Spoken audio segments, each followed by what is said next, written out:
one of the great things about what we do is that it has nothing to your auditions.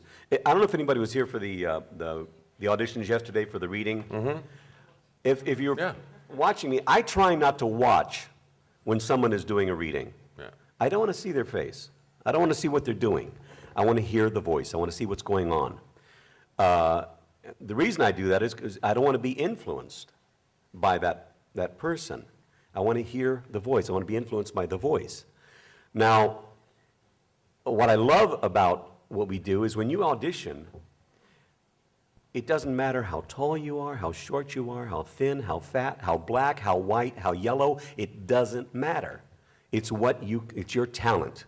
It's what you can bring to the part. And it's really freeing as an actor to be able to do that because you know sometimes when you walk into the room, you know you're wrong for it physically if they're going to stick with that. Some people do, some people ignore that, which is great. The other thing I really love about what we do is I can be anything. I'm only limited by my talent. I'm not limited by my physical characteristics. One of my best friends is David Hall, who he's on CSI, one of the CSIs, and the first series I did with him was called The Littles, and it was right after he had had both legs amputated. So he couldn't get much work on camera. Now he's been on that show forever.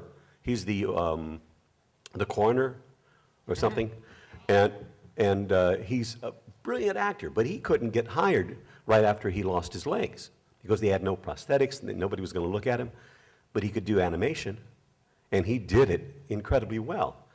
And I can be 6'4", the way Colonel Campbell is, or I can be an insane mad scientist, the way Hojo is in Final Fantasy. I can be anything. You know, I can be any age, depending upon what my talent is. So, God, as an actor, you know, what more can you ask for? You know, it's like, put me in the studio and turn me loose, you know?